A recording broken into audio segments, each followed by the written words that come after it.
Halo semuanya, selamat datang kembali di kisah horor wow. Hari ini, kita akan kembali menyusuri sebuah kisah nyata dari tahun 60-an. Sebuah teror yang dialami oleh Nenek Sari dan kakek Adin di Lampung.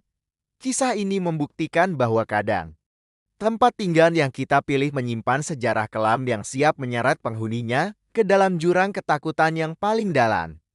Pada masa itu, kakek Adin baru saja diangkat menjadi lurah.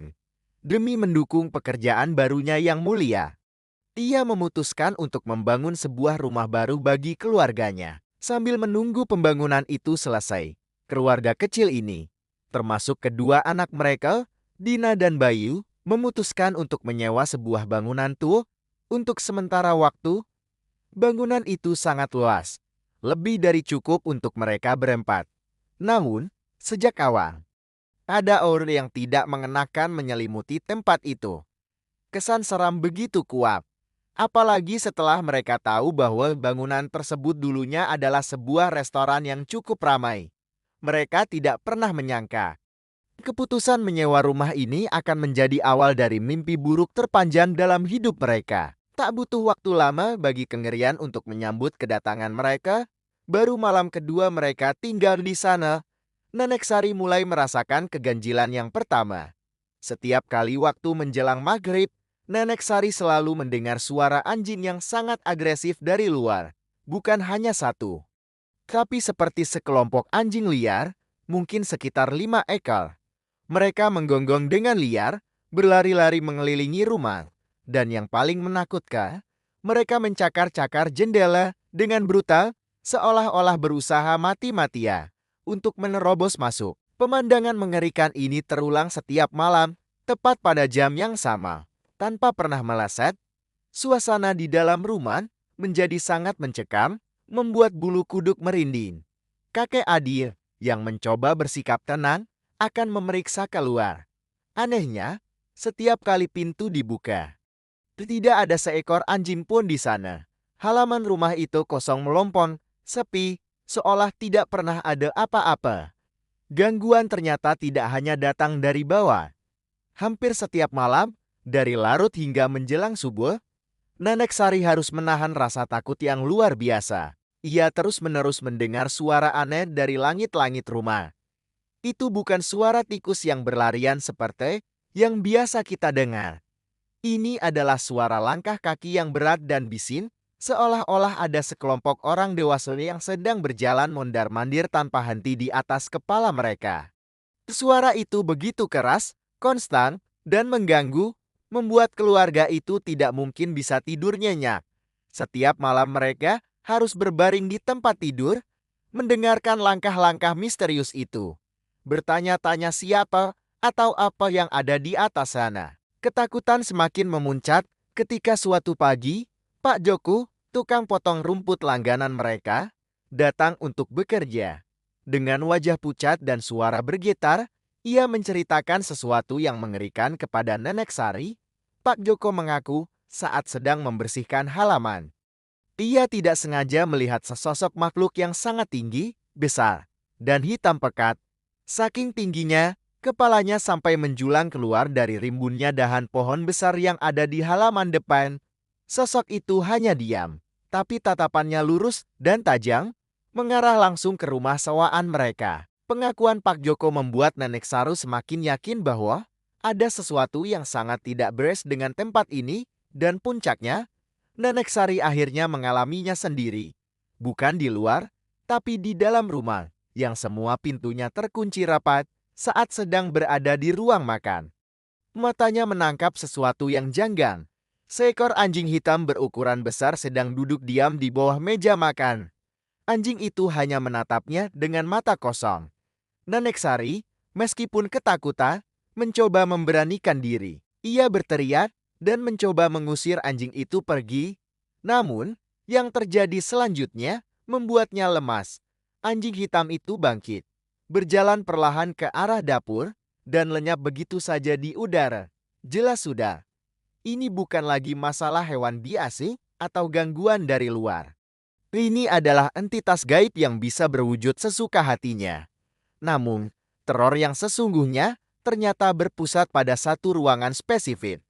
Kamar depan, sebuah kamar yang, secara aneh, selalu ditolak oleh anak-anak mereka, Dina dan Bayu. Setiap kali disuruh tidur di sana, mereka akan menangis dan menolak keras, seolah tahu ada sesuatu yang jahat di dalamnya. Suatu hari, saudara nenek Sari yang bernama Maida datang berkunjung dari kota lain. Karena tidak ada kamar lain, ia terpaksa tidur di kamar depan tersebut. Di tengah malam, Umaidah terbangun karena merasakan sensasi aneh di sekelilingnya. Matanya yang masih mengantuk menangkap sebuah gerakan. Ia melihat sesuatu menggelinding pelan keluar dari bawah ranjang. Itu adalah sebuah kepala tanpa badan. Wajah di kepala itu ia kenali dengan sangat baik. Itu adalah wajah kakak laki-lakinya yang sudah lama meninggal dunia. Kepala itu menatapnya, lalu tersenyum lebar, memperlihatkan gigi palsu perat yang menyilaukan di kegelapan. Saking takutnya, Maidah bahkan tidak bisa berteriak. Esok paginya, tanpa banyak bicara, Maidah segera berkemas dan meninggalkan rumah itu dalam keadaan trauma berat. Ia bersumpah tidak akan pernah kembali lagi. Tak lama setelah kejadian Maidah, teror di kamar depan kembali memakan korban. Kali ini seorang pemuda bernama Aziz yang merupakan pacar dari keponakan kakek Adil, Rusmei, datang berkunjung dan terpaksa menginap di kamar yang sama. Malam itu, ia mengalami mimpi buruk yang terasa begitu nyata. Dalam mimpinya, ia melihat kekasihnya, Rusmi, berjalan perlahan keluar dari kamar depan itu. Anehnya, Rusmi mengenakan gaun pengantin putih yang indah. Namun rambutnya sangat panjang hingga menyapu lantai. Saat Rusmi berjalan melewatinya, Aziz merasa tubuhnya lumpuh total, tidak bisa bergerak, tidak bisa bicara, seolah-olah ada kekuatan tak kasat mata yang menindihnya dengan sangat kuat. Pengalaman itu begitu menakutkan hingga setelah berhasil bangun, Aziz memutuskan untuk tidak pernah menginap lagi di rumah itu. Selama ini, kakek Adin selalu berusaha menenangkan istri dan keluarganya. Ia mencoba berpikir logis, mungkin hanya suara angin atau imajinasi karena kelelahan. Sampai akhirnya, ia sendiri yang menjadi korban. Dan pertahanannya pun runtuh. Suatu sore, saat sedang beristirahat di sofa ruang tengah, mata kakek Adin menangkap sesuatu yang aneh di kamar depan. Ia melihat sebuah pusaran angin hitam kecil mulai terbentuk di bawah ranjang. Pusaran itu berputar semakin cepat, membesar, dan perlahan memadat. Dari pusaran itu, muncul sebuah kepala tanpa badan. Wajahnya sangat tampan, bersih, dengan kulit putih dan hidung mancung, berpenampilan seperti pria dari Timur Tengah. Namun, tatapannya penuh amarah. Kepala itu kemudian terbang dengan sangat agresif ke arah kakek Adil, seolah ingin menyerangnya sebelum akhirnya menghilang tepat di depan wajahnya. Ketakutan yang dirasakan kakek Adin saat itu membuatnya sadar sepenuhnya. Teror di rumah ini nyata dan jauh melampaui kemampuan mereka untuk menanganinya. Tanpa menunggu lebih lama, kakek Adin segera memanggil seorang ahli spiritual yang ia kenal, bernama Ateh. Ateh setuju untuk datang dan membantu.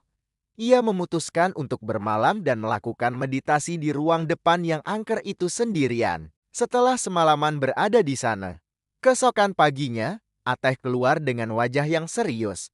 Ia mengungkapkan kebenaran yang mengerikan di balik semua teror ini. Rumah bekas restoran ini, kata Ateh, dipenuhi oleh energi arwah yang sangat kuat, terutama dari satu keluarga asal Timur Tengah, seorang ayah, ibu, dan dua orang anak. Mereka bukan penghuni gaib biasa, melainkan korban pembunuhan yang sangat sadis yang terjadi di properti itu bertahun-tahun yang lalu. Tubuh mereka dimutilasi secara brutal di tempat itu.